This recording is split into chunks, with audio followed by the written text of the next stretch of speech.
Le moment qui a changé la vie d'Emma a été capturé par une caméra. Et si cela n'avait pas été enregistré, la plupart des gens n'y auraient pas cru. Car ce qui s'est produit cet après-midi-là ne devait pas être possible. Emma a 8 ans. Elle n'a jamais vu le ciel, jamais vu le visage de ses parents, jamais vu son propre reflet. Son monde est fait de sons. Les pas dans le couloir. Le bourdonnement discret des appareils électroménagers. La nuance dans une voix quand quelqu'un sourit. Le froissement d'un vêtement quand on se penche vers elle.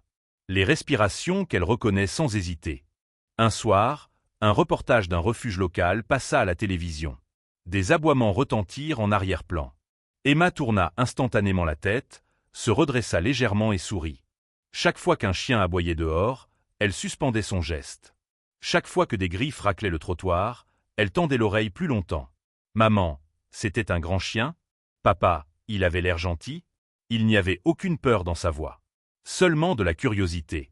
Une curiosité sincère, vive, presque lumineuse. Alors ses parents l'emmenèrent au refuge. Le refuge était bruyant. Des chiens aboyaient de tous côtés. Les grilles métalliques vibraient. Les pattes frappaient le béton. L'air semblait saturé d'agitation et d'impatience.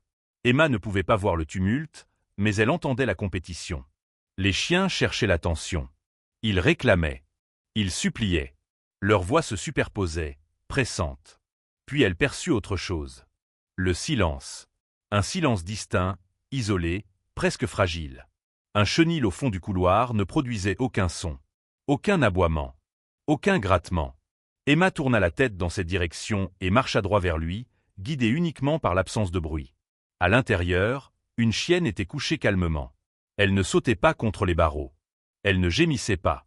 Elle observait. Emma s'approcha et passa doucement la main entre les barreaux. La chienne se leva lentement, avança sans précipitation et posa délicatement sa truffe dans la paume d'Emma. Emma Surrit. Tu es calme. Je peukste sentir. Ce fut l'instant où elle lui donna un nom. Mia. À partir de ce jour, Emma revint chaque après-midi. Elle s'asseyait près du chenil et parlait. De l'école. Du son des casiers qui claquent. Des pas qui résonnent dans les couloirs. Des rires qu'elle reconnaissait sans jamais voir les visages. Mia écoutait. Elle n'aboyait pas quand Emma arrivait. Elle ne sautait pas. Elle se rapprochait simplement, attentive, comme si la voix d'Emma était devenue un repère. Peu à peu, quelque chose changea. Quand Emma était là, Mia devenait plus paisible. Son anxiété diminuait. Son soufflet se stabilisait. Et pour la première fois, en dehors de sa maison, Emma semblait confiante. Ses parents commencèrent à parler d'adoption. Ils imaginaient déjà Mia dans leur salon. Ils entendaient déjà ses pas sur le parquet. Mais tout changea. Un après-midi, Emma arriva comme d'habitude. Elle marcha jusqu'au chenil. Tenda la main. Le vide. Où est Mia? Une bénévole répondit d'une voix tendue. Elle s'est échappée cette nuit. Elle a sauté la clôture. Les images de surveillance montrèrent Mia courant dans la cour, escaladant, disparaissant dans l'obscurité. Emma resta immobile. Elle ne pleura pas immédiatement. Elle demanda seulement. Elle avait peur? Après cela, Emma changea. Elle continua à fréquenter le programme éducatif du refuge, ces ateliers où l'on apprenait aux enfants à approcher un chien en sécurité, à se tenir droit, à offrir une main stable. La première semaine, un grand chien aboya directement contre son visage. Ne réagis pas, ordonna l'instructeur. Elle essaya de nouveau la séance suivante. Un chien nerveux bondit et effleura son bras avec les dents. La morsure n'était pas profonde, mais elle brûlait. Pouge, Emma. Les mots frappèrent plus fort que les dents. Une semaine plus tard, on la plaça avec un berger pour des exercices de discipline. Le chien tourna autour d'elle, haletant. Puis il se jeta en avant et la renversa sur le tapis. « Relève-toi » dit l'instructeur sèchement. « Je ne sais pas où il est » murmura-t-elle. « Tu n'as pas besoin de voir. » Tu dois dirigir. Quelque chose en elle commença à se durcir. Ce n'était pas du courage. C'était une défense. Le soir, elle refusa de dîner. « C'est ce que vous vouliez, non » lança-t-elle à ses parents. Son père parlait d'indépendance. De force. « Je ne veux pas d'un autre chien. » Elle voulait dire « Je ne veux pas d'un chien qui ne soit pas Mia. » Les jours passèrent. Elle cessa de prononcer le nom de Mia à voix haute. Mais la nuit, elle le murmurait dans son oreiller. Dans la cuisine, ses parents chuchotaient. Elle s'isole. Elle a besoin de structure. Emma entendait tout. Elle se sentait comme un problème à résoudre. Et pourtant, au fond d'elle, Une conviction silencieuse grandissait. Si on pensait qu'elle ne pouvait pas y arriver seule, elle prouverait le contraire. La séance suivante ne fut pas plus douce, mais elle fut plus révélatrice. Emma entra dans la salle d'entraînement avec une détermination silencieuse. Elle ne cherchait plus l'approbation. Elle ne cherchait même plus le progrès. Elle voulait simplement tenir. Autour d'elle, les sons formaient une cartographie invisible. Les chaînes des laisses qui s'entrechoquaient. Les griffes sur le béton. Les respirations irrégulières des chiens nerveux. Les pas mesurés de l'instructeur. Position stable. Épaules droites. Emma inspira profondément et avança la main. Le chien en face d'elle était grand. Elle le savait à son souffle bas, large, puissant. Il tournait autour d'elle. Elle entendait le déplacement d'air à chacun de ses mouvements. Reste centré. Le chien aboya brusquement, si près que la vibration résonna dans sa cage thoracique. Son corps réagit avant son esprit. Un léger recul. À peine perceptible. Ne recule pas. Le ton était sec. Sans nuance. Emma redressa les épaules. Elle sentit ses doigts trembler, mais ne les retira pas. Le chien s'approcha encore. Son museau frôla sa main. Elle resta immobile. À l'extérieur, cela ressemblait à un progrès. À l'intérieur, quelque chose se fissurait. Les séances se succédèrent ainsi. Chaque exercice devenait une épreuve d'endurance. Chaque correction s'imprimait profondément. Elle fige sous pression. Elle analyse trop. Elle manque d'assurance. Emma entendait tout. Elle n'avait jamais cessé d'entendre. Un jour, un chien particulièrement nerveux fut placé face à elle. Son souffle était saccadé. Son collier cliquetait sans cesse. L'instructeur donna le signal. Emma tendit la main. Le chien bondit. Les dents frôlèrent sa peau et laissèrent une entaille superficielle. La douleur fut vive mais brève. Continue. Cria l'instructeur. Les mots frappèrent plus fort que la morsure. Emma continua. Mais en elle, une confusion grandissait. On lui disait qu'elle devait diriger sans voir, qu'elle devait anticiper sans repère visuel, qu'elle devait dominer une énergie qu'elle ne pouvait pas observer. Elle comprenait la logique. Elle n'acceptait pas la méthode. Le soir, à la maison, elle restait silencieuse. Ses parents tentaient de l'encourager. Tu progresses. Ça te rendra plus indépendante. Independent. Le mot sonnait creux. Elle ne voulait pas être indépendante contre le monde. Elle voulait avancer avec quelqu'un. La nuit, elle murmurait encore. Mia. Pas comme un appel. Comme une mémoire. Une semaine plus tard, un berger allemand fut introduit pour un exercice avancé. Discipline. Autorité vocale. Gestion de distance. Le chien tourna autour d'elle. Son pas était lourd. Maîtrise. Il testait. Commande claire, dit l'instructeur. Assise. Le chien hésita. Puis il avança brusquement et la percuta de l'épaule. Elle tomba sur le tapis. Le souffle coupé, elle resta allongée une seconde de trop. « Relève-toi. Je ne sais pas où il est, » murmura-t-elle. « Tu n'as pas besoin de voir. Tu dois imposer ta présence. » Imposer. Ce mot la blessa plus que la chute. Quelque chose se durcit en elle ce jour-là. Pas de la colère. Une protection. Si elle ne pouvait pas être comprise, elle serait silencieuse. Les jours suivants, elle écouta autrement. Elle prêta attention aux vibrations du sol, aux variations du vent entre les bâtiments, aux changements subtils dans l'écho des rues. Elle apprenait. Mais pas comme il le voulait.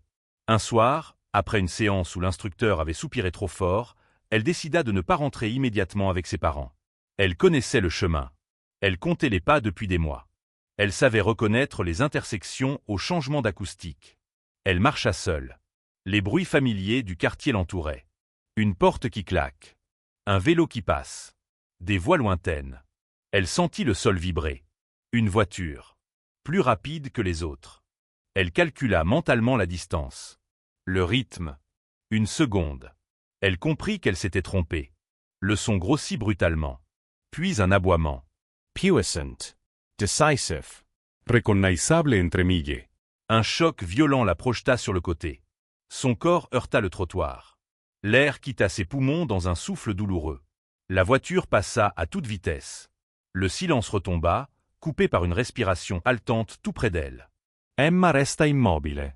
Son cœur battait si fort qu'il couvrait presque tout. Puis elle tendit les mains. Ses doigts rencontrèrent une fourrure chaude. Dense. Familiar. Elle reconnut la forme du crâne. La ligne des oreilles.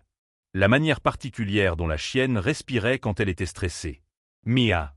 Le nom sortit comme une certitude. La chienne lécha son visage rapidement, frénétiquement, comme pour s'assurer qu'elle était vivante. Emma éclata en sanglots. Des larmes qu'elle avait retenues pendant des semaines. Des larmes pour la peur. Pour la pression. Pour l'absence. Autour d'elle, des voix s'approchaient. Des pas précipités. Quelqu'un appelait les secours. Mais Emma n'entendait que Mia. Elle posa son front contre celui de la chienne. Tu es Reveno. Plus tard, les images de la caméra de rue confirmèrent ce que personne n'aurait cru. Sur la vidéo, on voyait Emma s'avancer trop loin. La voiture accélérait. Et à la dernière seconde, Mia surgir hors du cadre, bondir avec une précision parfaite et la pousser hors de la trajectoire. Sans cette preuve, on aurait parlé de hasard. Mais ce n'était pas du hasard. Mia ne s'était pas enfuie. Elle était restée. Elle avait suivi. Observe. Protégée à distance. Cette nuit-là, Mia ne retourna pas au refuge. Elle rentra à la maison. Et pour la première fois depuis des semaines, Emma s'endormit sans murmurer son nom. Parce qu'elle sentait sa respiration au pied du lit. Stable. Présente. Mia ne retourna jamais derrière les barreaux d'un chenil. Les formalités d'adoption furent accélérées après l'accident. Les images de la caméra avaient bouleversé tout le monde. On y voyait clairement la trajectoire de la voiture, la fraction de seconde décisive, puis le corps de Mia surgissant avec une précision presque instinctive. Ce n'était pas un acte désordonné. Ce n'était pas une fuite paniquée. C'était une décision. Le refuge comprit ce que les chiffres et les protocoles ne pouvaient pas mesurer. Le lien existait déjà. Le premier matin de Mia dans la maison d'Emma fut d'un calme inattendu. Aucune agitation.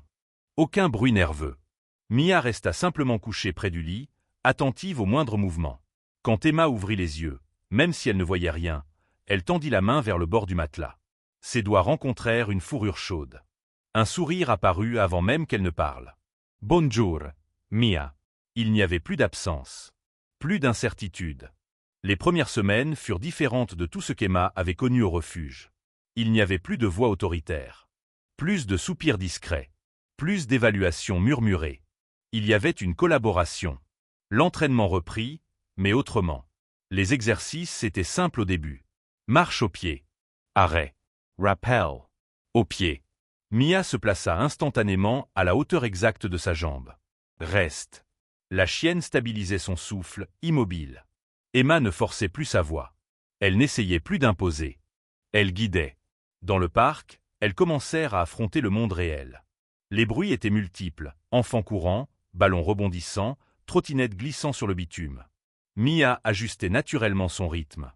Elle ralentissait aux bordures de trottoir. Elle déviait légèrement lorsqu'un obstacle apparaissait. Emma sentait chaque micro-mouvement à travers la laisse. Ce n'était pas une contrainte. C'était un dialogue silencieux.